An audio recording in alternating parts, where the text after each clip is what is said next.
Capítulo 4. Repetição de comportamentos punitivos, salvamento e penitência. A maioria das crianças pequenas acredita que o mundo gira ao seu redor. Esse é um estágio normal do desenvolvimento, com sentimentos infantis de grandiloquência e narcisismo, e uma sensação de que se é o centro do universo. Com o desenvolvimento normal, este sentimento gradativamente se dissipa. Entretanto, quando certos pais colocam os filhos no meio das suas próprias vidas e também nos seus próprios conflitos, este processo normal pode ser interrompido. As consequências é que muitas destas crianças desenvolvem um forte senso de responsabilidade, culpa e de recriminação a si mesmas. Elas recebem de herança uma consciência severa e punitiva, dúvidas sobre si mesmas e falta de confiança. Se algo vai mal com seus pais ou com sua família, acreditem que, além de ser culpa delas, é também sua responsabilidade corrigir os erros e consertar o estrago. Essa atitude vai além do ambiente familiar, por meio de uma sensação generalizada de que o papel delas na vida é corrigir, ajudar, ajeitar as coisas. E se elas não conseguem deixar as coisas em ordem, e qual criança consegue salvar um pai alcoólico, por exemplo, crescem acreditando que fracassaram. E assim está formado o cenário para que a criança adulta continue tentando consertar o mundo. A percepção de si mesmo como o Salvador torna-se parte de como essa pessoa lida com as outras. A criança que se sente compelida a melhorar a vida de um dos pais maltratado torna-se o adulto que tem de melhorar a vida dos outros, mesmo à custa da vida. E assim desenvolve uma atração por pessoas carentes, à espera de alguém que as resgate. Casa-se com alguém que parece desamparada, estúpido ou incapaz. O indivíduo assume as rédeas e, é claro, consegue recompensas por estar sendo tão prestativa e formidável. Entretanto, o motivo real pode não ter nada a ver com sentimentos caridosos. O que começou como pena e preocupação com um dos pais que foi deixado desolado ou abandonado torna-se um modo de vida, uma necessidade de fazer algo pelos outros, ao mesmo tempo em que as próprias necessidades são negadas. No fim, o indivíduo se sente usado e exausto, pois toda a sua energia está sendo despendida e ele não está recebendo apoio suficiente em troca. Quando alguém se sente esgotado e acredita que estão tirando proveito do seu modo de ser, geralmente fica bastante zangado. Norman era um bem-sucedido empreendedor de 49 anos, casado 3 vezes, que dizia colecionar pássaros feridos. Os pássaros feridos eram suas ex-esposas, que tardiamente Norman reconheceu não ser o que pareciam. Antes de se casar com essas mulheres, Norman as achava bonitas, amorosas, inteligentes e pensava independentes. Elas se revelaram bonitas e inteligentes, mas pouco amorosas e nem um pouco independentes. Enquanto aquelas mulheres tinham o que queriam, tudo ia bem. Em todas elas sabiam exatamente o que queriam, e queriam muito. A terceira esposa, particularmente, era inflexível e impiedosa. Suas exigências eram geralmente irracionais. Ainda assim, se Norman não concordasse, deparava-se com uma barreira de racionalizações, justificações e explosões de fúria. Desde a escolha de uma mesa em um restaurante até a escolha de amigo e de onde passar as férias, sempre havia boas razões para tudo. E se Norman resistisse minimamente, então era a hora da bajulação, da sedução, da manipulação. Subitamente a mulher firme e exigente se transformava numa pessoa fraca, medrosa e doente, que não podia ser contrariada. Ela se sentia no direito de pedir qualquer coisa e Norman tinha de atendê-la. A terceira esposa não tinha um emprego nem uma carreira, embora tivesse sido bem educada e pudesse ter tantos empregos bem remunerados quando quisesse. O mesmo aconteceu com a primeira e segunda esposa. Além disso, ela também não conseguia dar conta das tarefas domésticas. Precisava de uma lavadeira, de uma empregada de limpeza, etc. Precisava, na verdade, de tudo.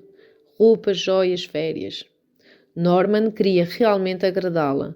Ele queria agradar a todas as mulheres. Queria vê-las felizes e satisfeitas. Tentava satisfazer os seus desejos até constatar que aquilo era impossível. Faturas imensas chegavam todos os meses, mas questionar as despesas com roupas novas, joias e cabeleireiros não estava em discussão. Você não sabe quanto custam as coisas, você não entende as mulheres, você não se importa com a minha aparência. Eu seria motivo de piada se usasse este vestido novamente. Ou, como você tem coragem de pensar em passar as férias nesse lugar? Você sabe que sofro de alergia e como fico mal indo lá. Vamos a algum lugar que não ataque a minha alergia. Essas eram as respostas e não havia espaço para negociação. Então, por que Norman se via eternamente nesta situação? Ele precisava elevar sua autoestima, demonstrando que podia agradar e satisfazer belas mulheres e escolhia aquelas que exigiam ser atendidas. Precisava de mulheres que simulassem estar desemparados para que ele pudesse salvá-las. Ele não queria que as suas esposas trabalhassem, já que isto prejudicaria sua posição de salvador. Embora reclamasse disso, Norman precisava ser a coroa rica da graciosa e exigente garotinha, até que não conseguisse mais satisfazê-la. Precisava de mulheres que necessitavam ser salvas, e ele tentava, mas sentia que seu esforço nunca era o suficiente. Sua necessidade de se sentir importante, salvando os outros, deparava-se com a sensação de fracasso, porque sempre havia um obstáculo no seu caminho. Nas nossas sessões, descobri que o pai de Norman havia sido cruel. Ele era verbalmente agressivo com a família e ganhava vida com dificuldade. Era uma pessoa crítica e cronicamente desgostosa de tudo. A mãe de Norman achava que não tinha outra escolha senão ficar com o marido. Não havia dinheiro suficiente e eles tinham 3 crianças pequenas. Norman achava que tinha de consolar, apoiar e melhorar a vida da mãe, que confiava nele para ajudá-la na sua triste sina. Norman sentia pena da mãe e jurou que nunca trataria as mulheres como o pai e que nunca seria o tipo de homem que o pai era. Na verdade, Norman passou grande parte da sua vida tentando não ser o pai. Norman havia tido um rendimento excelente no colégio e, por meio de trabalho e bolsas de estudos, completou a faculdade, especializando-se em negócios. Ele queria ganhar dinheiro para fugir à pobreza na qual crescerá e melhorar a qualidade de vida da sua mãe, para a tornar mais fácil. Foi muito bem sucedido. Empregou a sua necessidade para dedicar-se à salvação de outras mulheres. É claro, ele também precisava ser salvo, certificando-se de que era um sucesso, medido não apenas pelo fato de estar numa posição dominante, mas pela capacidade de enaltecer-se, estando acompanhado por belas e atraentes mulheres que precisavam dele. Entretanto, quando chegou até mim, reconheceu que havia recebido mais do que pediria. Norman estava com medo de repetir aquele padrão que havia reconhecido em si, mas sentia-se impotente para detê-lo. Ele não conseguia dizer não a nenhuma mulher e especialmente a esposa. Além de não ajudá-lo quando ele não a satisfazia, ela também se enfurecia e o humilhava, chegando até a esvaziar suas gavetas e a espalhar suas roupas por toda a casa. Ela se tornava cada vez mais exigente e agressiva com ele, e ele continuava retribuindo com novas agressões. Não conseguia deixá-la, não conseguia convencer-se a deixá-la. Foi um trabalho árduo fazer com que Norman percebesse o que estava acontecendo e porquê. Ele finalmente compreendeu que estava pagando uma penitência pela raiva e culpa que sentia do pai. Embora recebesse satisfação agradando a mãe, tal satisfação tinha um preço. Tratar o pai como uma pessoa cuja existência era negligenciada. Sentia muita culpa e muita raiva por fazer pela mãe aquilo que o pai não conseguira fazer. Ele conquistou a afeição da mãe à custa do pai. Ele não conseguia deixar essa mulher porque ela era muito agressiva e satisfazia suas necessidades de ser punido. Precisava agradá-la e ser punido ao mesmo tempo, e ela era a pessoa adequada para isso. A solução de Norman para esse dilema foi abandonar a terceiro esposo e oferecer-lhe um acordo que fosse muito mais generoso do que o necessário, ou até concordar com o que fosse combinado por seu advogado. Norman tinha de quitar completamente suas dívidas. Ele desatou em lágrimas quando ouviu dizer que não havia tido um pai que pudesse admirar nem a infância e que assumira a responsabilidade quando deveria ter sido livre para ser criança. Ele estava triste e bastante zangado. Sentiu-se aliviado, como se um peso tivesse saído das suas costas, depois de experimentar e expressar sentimentos dolorosos contra a sua solidão e o fato de não ter tido ninguém para apoiá-lo, verdadeiramente em seu processo de amadurecimento. A concepção de que masculinidade significava submeter-se e satisfazer os desejos e expectativas das mulheres era falso. Ao salvar pássaros feridos, ele buscava se afirmar e não era isso que realmente queria para si. Chorou quando se deu conta que tinha necessidades que precisavam ser satisfeitas, que havia sido privado do carinho e do orgulho de um pai que aprecia o filho e quer o melhor para ele. Estava com raiva por não ter tido nada disso. Estava bravo por ter sido o provedor de cuidados para com a mãe. Sentia-se enganado e privado de tudo. Porque tenho de ser o marido ou o pai e nunca a criança ou o filho.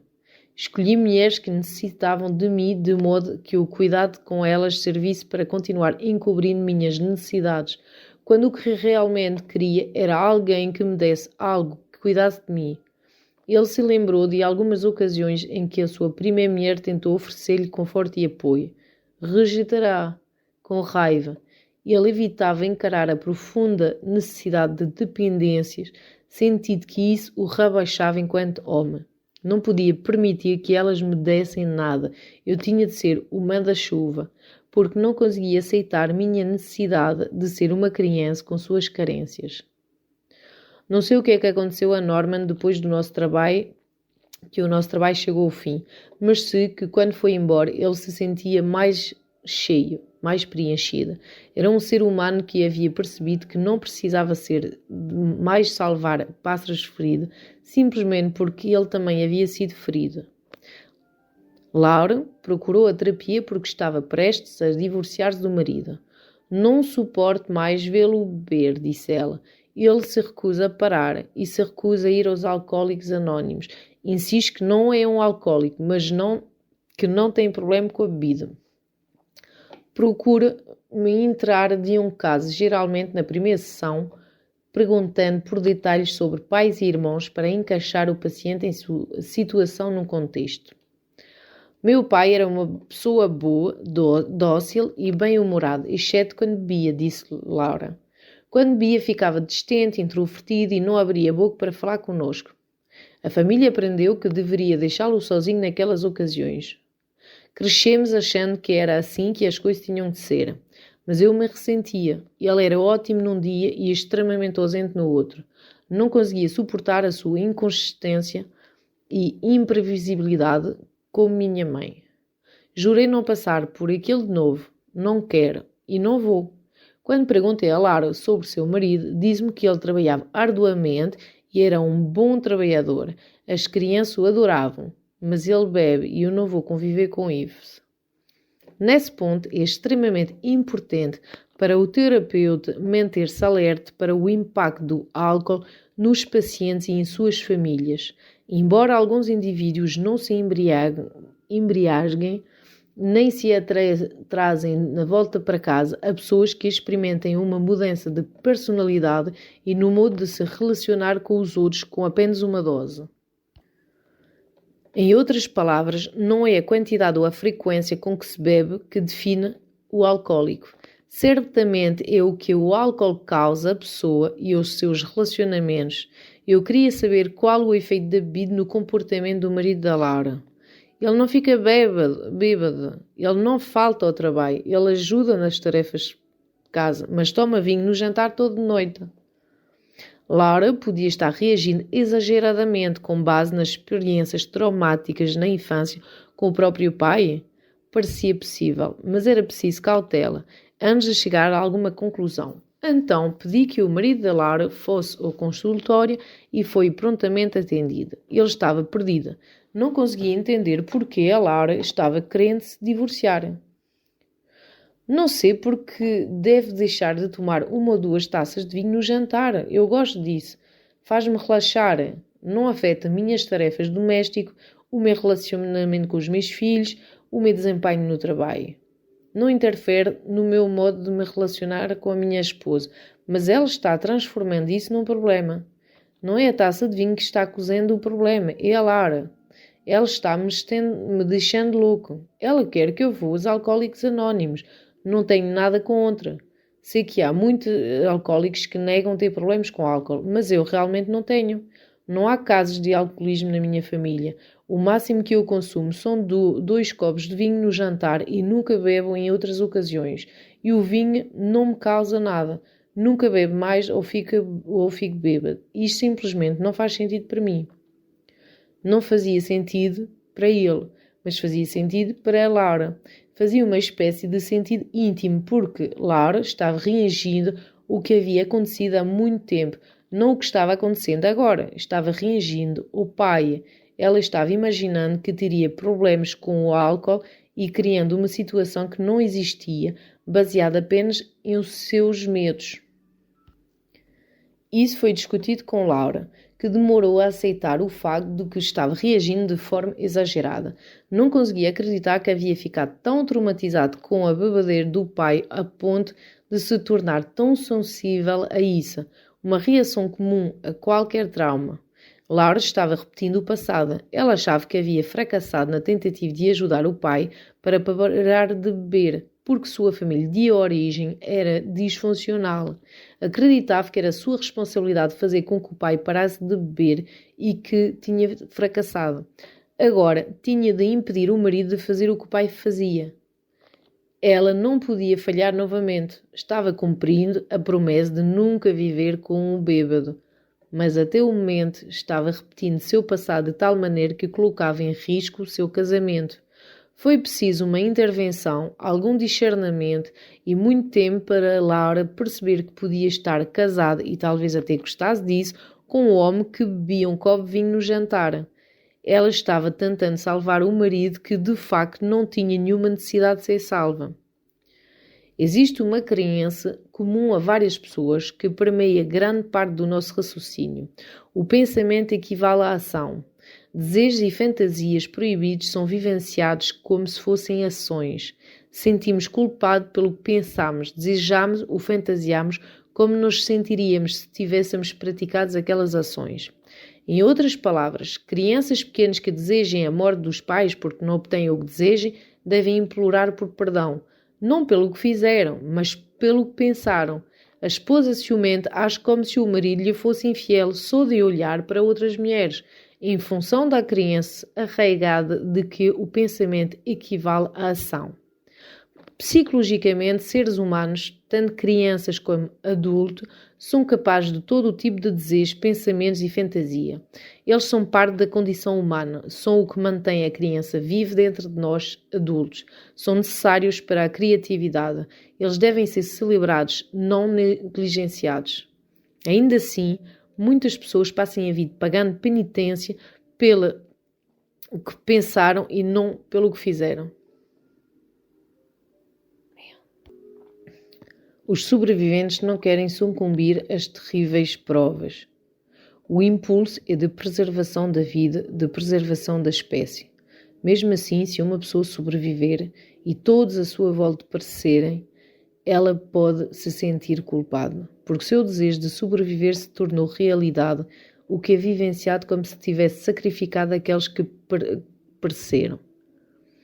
Há quem considere isso como um exemplo de Schadenfreude, uma sensação de prazer provocado pela desgraça alheia, embora esta não seja exatamente o caso. Quando Lina veio pela primeira vez ao consultório, achei-a brilhante, altamente motivada a atingir suas metas, determinada, uma workaholic de facto. Ela assumia responsabilidades acima e além do que era necessário, tanto no emprego quanto no trabalho voluntário. Sentia-se assoberbada, mas também recebia crédito pelo que fazia. Era promovida, ganhava prémios, ganhava reconhecimento. Ela assumia muito mais coisas do que podia administrar e isso consumia o seu melhor. Fiquei sabendo que depois de terminada a faculdade, Lina havia tentado pela primeira vez o suicídio, indo para o hospital. Foi enviando para um tratamento ambulatório com uma terapeuta com quem se relacionava bem. Mas o contacto era claro. Se tentasse suicidar-se novamente sem informar previamente o terapeuta, a terapia estaria encerrada. Lina conseguiu um novo emprego que lhe exigia ainda mais. Iniciou uma estrada, tornou-se mais ativa em mais organizações, continuou na terapia, sentiu-se sobrecarregada e tentou o suicídio novamente. O terapeuta dispensou-a. Logo depois dessa segunda hospitalização, Lina foi encaminhada para mim. Lina estava motivada a solucionar seu problema, mas era algo difícil. Uma das primeiras coisas que fiquei sabendo foi que, quando Lina estava no início da adolescência, sua mãe se tinha suicidado. Ninguém sabia porque isso tinha acontecido. Lina e a mãe se davam bem, e a perda da mãe era a causa da sua confusão, tristeza e solidão. Lina não tinha ninguém com quem conversar. O suicídio da mãe foi um choque e, neste estado, Lina não conseguia sentir nada. Estava bravo, mas não se permitia sentir raiva da mãe. Estava triste, mas não se permitia enlutar pela morte da mãe. Tudo o que sabia era que estava sozinha. Ela apenas se arrastava o melhor que podia, saindo-se bem no ensino médio e na faculdade. Era uma pessoa popular, ativa em organizações e uma grande empreendedora. Continuou a ser criado pelo pai, que sempre foi distante, tanto com a esposa quanto com a filha. Ele prosseguiu, vivendo como se tivesse dado pouca importância ao suicídio da esposa e mãe da sua filha. Ela era apenas uma presença para Lina, e isso era tudo. Demonstrava pouca empatia pela que Lina vivenciava, porque ele mesmo era muito ausente. A Lina desejava e precisava dos cuidados que havia perdido quando sua mãe cometeu suicídio. Por que ela fez isto? Porque me deixou. O que eu fiz para ela decidir se matar? Lina se perguntava. Com o tempo, Lina e eu investigámos a culpa que ela sentia pelo suicídio da mãe. Trabalhámos a raiva que sentia pela mãe por tê-la abandonada e o distanciamento do pai. Discutimos o comportamento terrível da segunda esposa do pai em relação a ela, mas lidámos principalmente com os sentimentos da Lina. O que parecia mais importante é que Lina sentia que devia pagar uma penitência por ter desapontado a mãe. Em que sentido? Ela não sabia. Mas sabia que era culpada de alguma coisa. Alimentava este sentimento horroroso e corrosivo de que decepcionará a mãe terrivelmente. Gradativamente, entretanto, foi percebendo que, subjacente ao seu comportamento compulsivo e determinado, havia uma motivação de fazer com que a mãe se orgulhasse dela e de obter a si o seu perdão. Perdão? Sim, porque era como se o suicídio da mãe tivesse sido causado por algum desejo de Lina de que ela morresse, e quando a mãe de fato cometeu o suicídio, a culpa foi de Lina. Embora não tivesse nenhuma lembrança desse desejo, havia grandes possibilidades de que, na criação de Lina, como na de todas as crianças, ela tivesse alimentado o desejo de que os pais morressem. Lina começou novamente com seu comportamento compulsivo e demos um travão na sua tendência a assumir tanta coisa. Ela começou a entender que o impede de se manter ocupada representava sua maneira de provar o quanto era digna e o valor que possuía. Ajudava a compensar a tenebrosa crença do que a mãe cometerá suicídio por causa dos seus fracassos imaginários.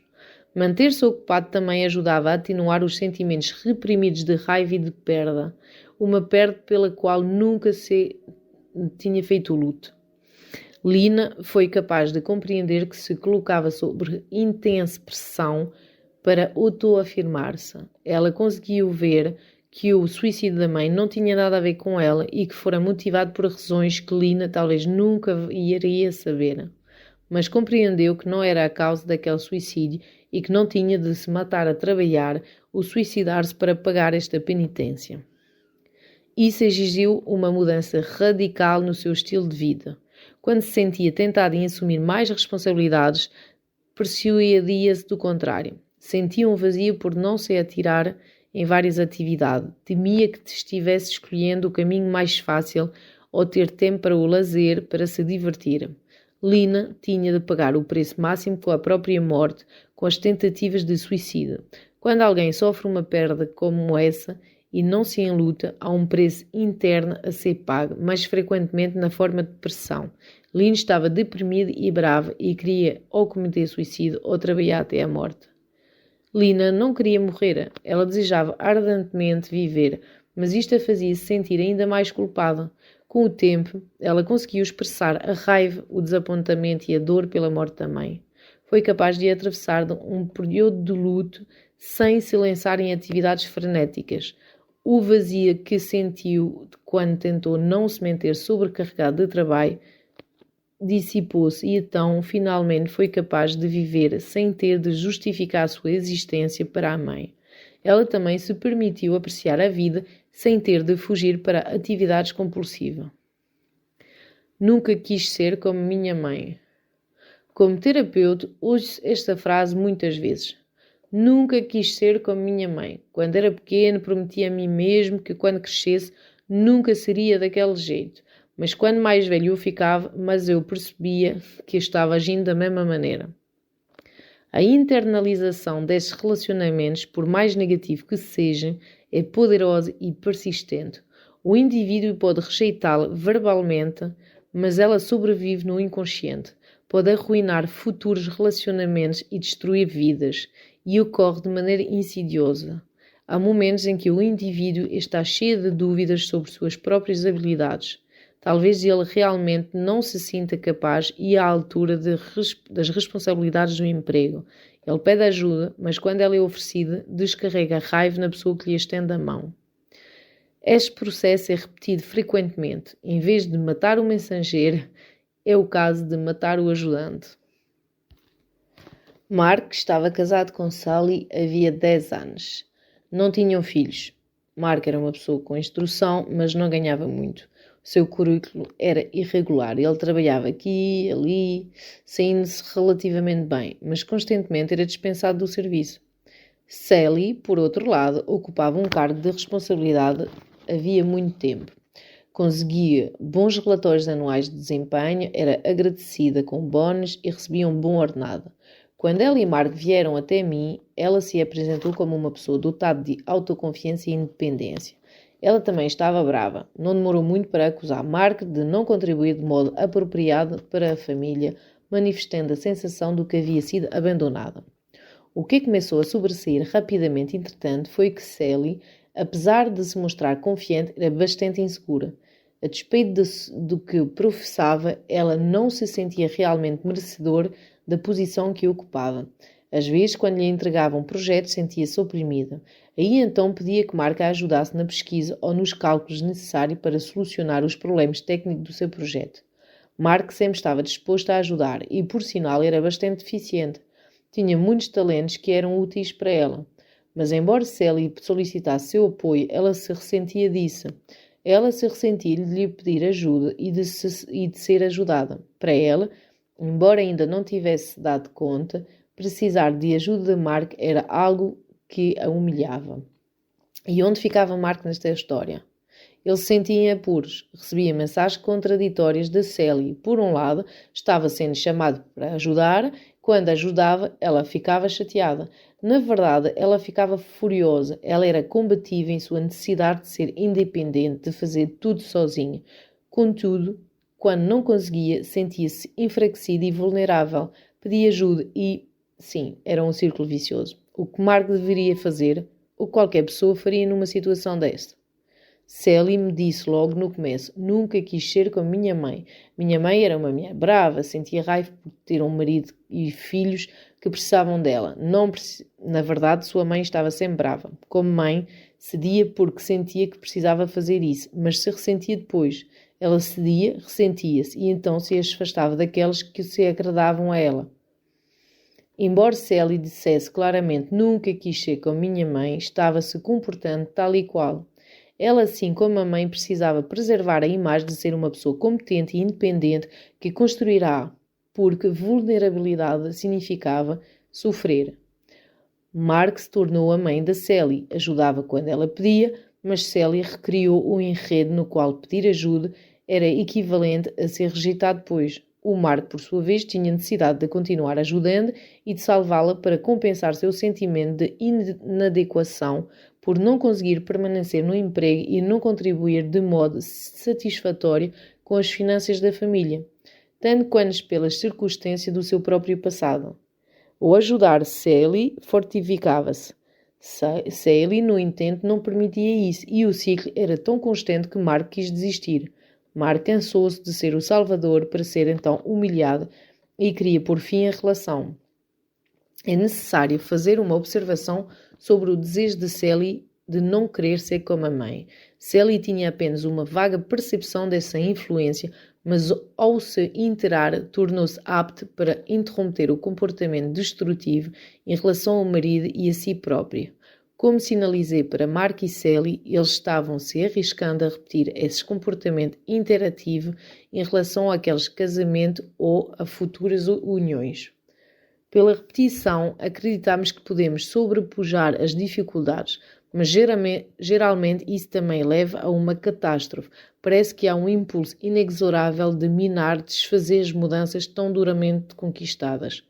Como ousou ter um bom casamento quando minha mãe sofreu tanto no seu detestável casamento com o meu pai?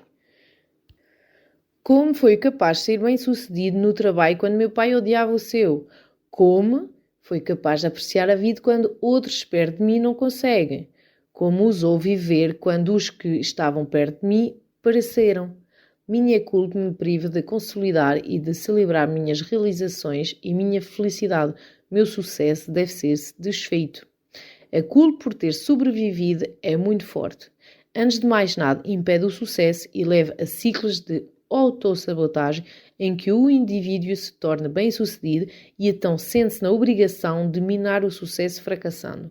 Casamentos problemáticos melhorem só para serem derrubados pelo comportamento destrutivo de um dos cônjuges e os problemas recomeçam.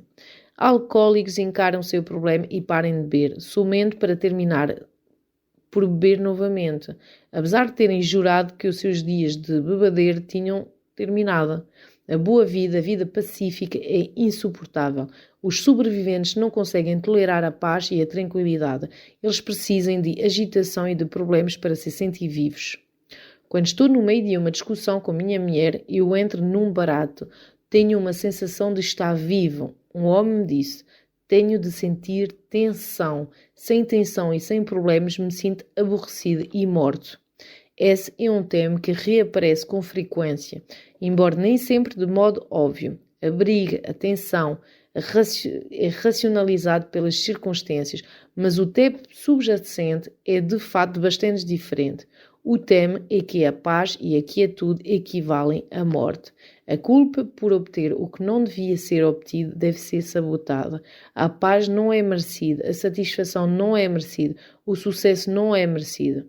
Com o intuito de aliviar a culpa, é essencial salvar, penitenciar-se, pagar um preço.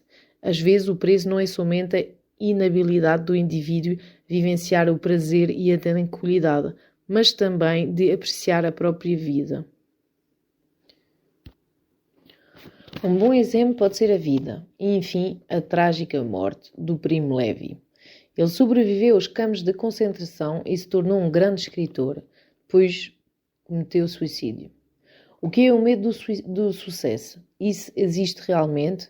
Ou muito já se falou sobre isso quando, na verdade, tudo não passa de uma miragem? Talvez. O fracasso nos negócios ou nas artes ou em qualquer outro empreendimento pode ser real. O resultado de uma queda na bolsa de valores ou de um mau aconselhamento profissional, ou às vezes simplesmente má sorte. Mas quando acontece repetidamente, alguma outra coisa está atuando com bastante intensidade. Geralmente é um sentimento corrosivo de culpa por ter uma vida melhor que a dos outros, uma sensação de não merecer tanto. Para alguns, o sucesso é equivalente a derrotar os outros, destruir os outros. O sucesso torna-se um palavrão, evidenciando que o indivíduo está, de alguma forma, usufruindo de algo que não merece. É difícil confessar e aceitar a responsabilidade final pelo sucesso. Deve ter sido um acaso, um acidente. Não posso acreditar que os meus esforços foram bem-sucedidos.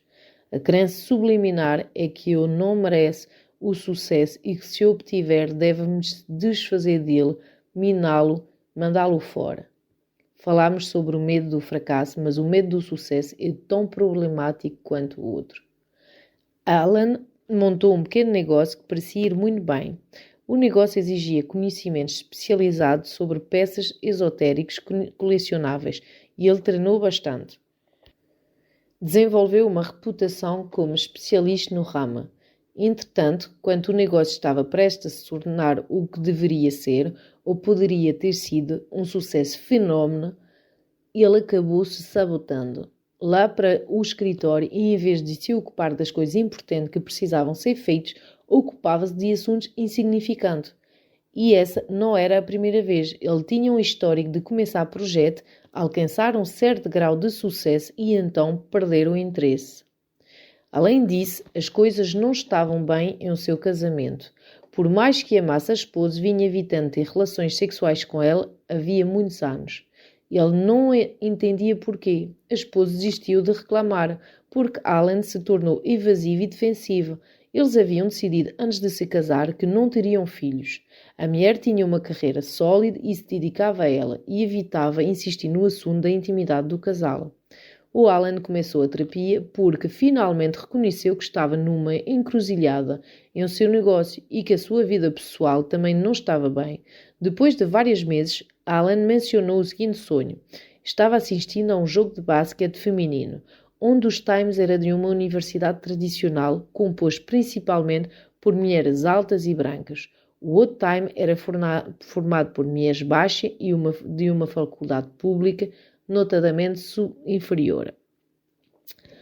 O grupo da faculdade pública ganhou. Comecei a chorar de felicidade porque o grupo da faculdade pública ganhou. Ele revelou que o grupo vencedor era considerado a zebra da liga. O fato de as mulheres desse grupo serem baixas levou Alan a fazer a associação de que elas seriam as prováveis perdedoras. Ele continuou dizendo que geralmente torcia pelos perdedores e que na vida real ficava completamente comovido quando um grupo tido como a zebra vencia a partida. Porquê? Porque ele se sentia um provável perdedor e, portanto, sentia afinidade com os azarados.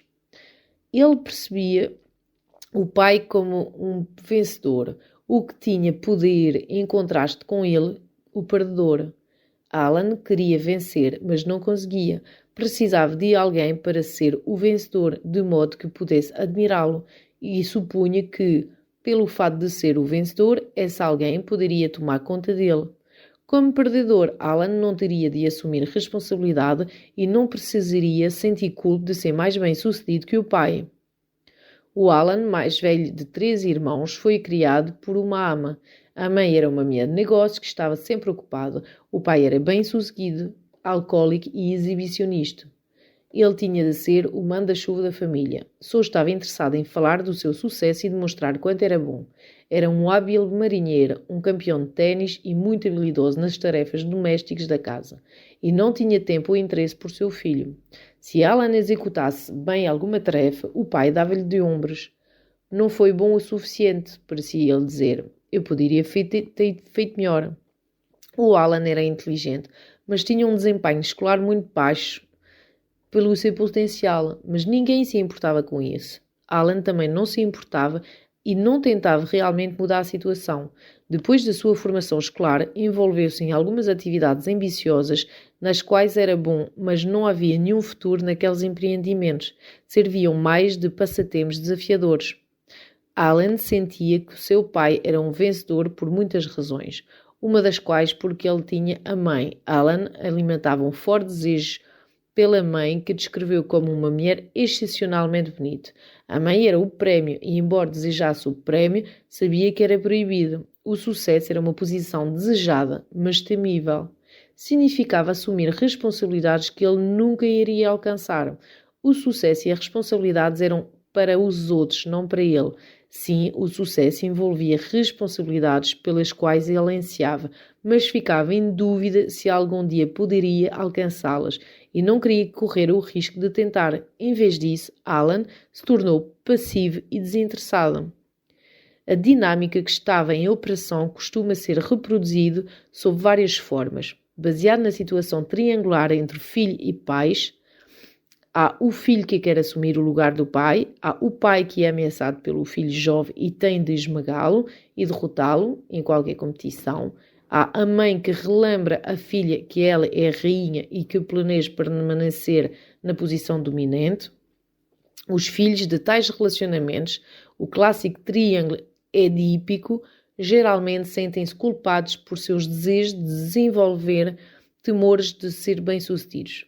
Eles se sabotam das mais variadas maneiras. Aqui, mais uma vez, a fantasia e o desejo são equivalentes à realidade. Atletas na iminência de atingir o sucesso podem vacilar e perder a posição. Músicos jovens, talentosos e premiados desenvolvem sérios bloqueios e não conseguem executar ou tocar instrumentos. Executivos de negócio que trabalham arduamente para chegar ao topo mudam de empresa quando estão prestes a ser promovidos. O ponto decisivo em muitos desses casos é subjetivo. Com base na fantasia de ir além de um certo limite é perigoso, porque a responsabilidade demais, exposição demais e sucesso demais. Para tais indivíduos, a não ser que consigam ter algum discernimento, sabotar o sucesso é a única maneira de solucionar o dilema. Com a terapia, Alan compreendeu os sentimentos subjacentes em relação à família e como ela se relacionava com ele. Ele estava mais sintonizado com a raiva e sentindo falta de apoio dos pais que não tinham tempo nem qualquer interesse nisso. Depois de algum tempo, ele foi capaz de admitir que o negócio era dele e não do pai. No fim, conseguiu perceber que o seu sucesso ou fracasso tinha a ver com o seu medo de proceder. Não precisava mais se sentir culpado nem se perceber como um provável perdedor. Ele finalmente merecia ganhar. O crescente sucesso de Alan nos negócios também refletia outro dilema. Quando fechava um negócio no qual sua margem de lucro era maior do que ele achava que deveria ser, sentia-se culpada. Baixava até mesmo o preço de certos itens quando não precisava fazer isso. Ele era muito sensível ao fato de querer ser justo e precisava que segurar-se do que não estava se aproveitando de ninguém. De fato, quando soube que outras pessoas em seu ramo de negócio estavam operando com uma margem maior de lucros, ele ficou perturbado. Subjacente a isso, como ficou claro, estava um motivo que era exatamente o oposto. Ele, na verdade, não queria trabalhar, só queria ganhar muito dinheiro, mas era incapaz de aceitar um desejo tão mesquinho. De fato, Alan tinha dificuldade para aceitar os impulsos primitivos de ser competitivo, de vencer, de conseguir as coisas com facilidade. Para ele, só havia o trapaceiro ou o santo, sem meio termo. Então, escolheu ser o santo, provendo a si mesmo que ganhava honestamente o que possuía. Muitas pessoas tentem atenuar o temor dos seus impulsos mais primitivos para a agressão, o sexo, a fome e a mesquinaria, como se não fizessem parte da natureza humana, negando-os, tentando permanecer acima disso. Elas tentam se manter civilizadas e refinadas. O problema é que todos nós possuímos estes impulsos e temos de domesticá-los para viver em uma sociedade civilizada, mas se continuarmos a negá-los, vamos nos deparar com conflitos que causam tensão, culpa e, em alguns casos, fracasso.